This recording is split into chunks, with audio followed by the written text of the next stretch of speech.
Good old Charles Schumer could be in trouble as several members of the Democratic Party are about to jump from his ship and hop on another. Chuck wants to fight the selection of newly announced Brett Kavanaugh and his nomination to the Supreme Court. Of course Chuck wants to do that, because what else does Chuck Schumer serve a purpose for if not to exist simply to fight against every single thing that President Trump wants to do? It seems like Schumer's only job in politics is opposition to anything Trump or members of the GOP would like to try. If not for right-wing politics, then Schumer would be out of a job. Nevertheless, they persist, and now several of Chuckie's pals might not be interested in fighting the same pointless battles that he's trying to engage in. People like Joe Manchin, D-W.Va, Heidi Heitkamp of North Dakota, and Joe Donnelly of Indiana are rooting against Schumer's actions and don't wish to be bullied by the big-mouth sidekick of Nancy Pelosi. Chuck Schumer says he's going to fight Brett Kavanaugh's nomination to the Supreme Court with everything I've got. To do so,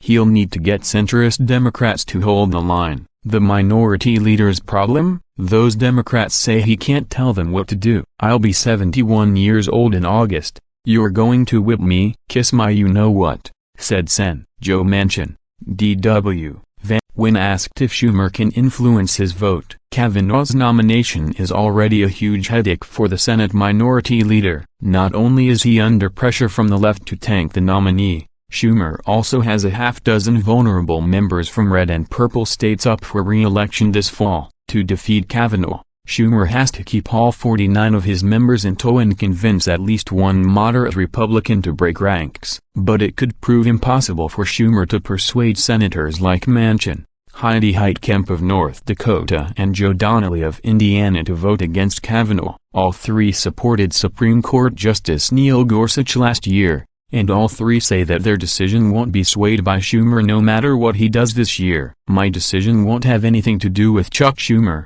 Donnelly said. I'm going to vote the way I'm going to vote regardless of what the leader says, Heitkamp said. It may be good politics for them to distance themselves from Schumer, who is close to the caucus's moderates and helped elect many of them. Republicans are attacking vulnerable Democrats for their association with Schumer, so they're doing what they can to create daylight from a party leader that all of them voted for in the most recent leadership election. Yet that distance will hamstring Schumer's ability to stop Kavanaugh's nomination. If his red state Democrats vote no on Kavanaugh, they'll inevitably be accused of kowtowing to the New Yorker. Minority Whip Dick Durbin, D.L., said that's reason enough for Schumer to tread carefully with the Democrats most likely to back President Donald Trump's nominee. Chuck knows better than to twist arms, and I do, too, Durbin said. These are men and women who will make an historic, important, legal and personal judgment. Schumer declined to comment for this story, but for now,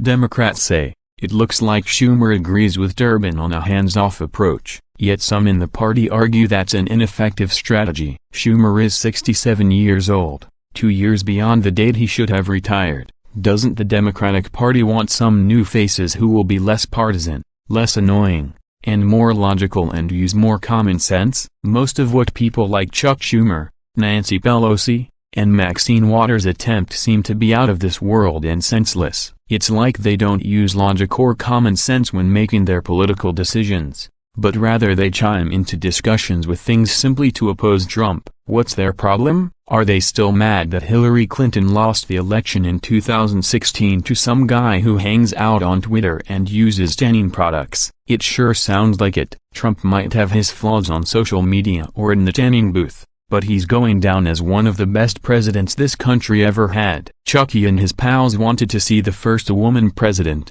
but Hillary wasn't a good candidate and her campaign was even worse. Trump is going down in history as the greatest president we've had in a very long time, if not the greatest ever. He's caused a major shakeup in politics, shaking everyone on both sides to their core, and now he has people like Schumer wrapped around his finger. Trump lives in their heads, rent-free. Hop on the Trump train, because it's steaming through town and not slowing down.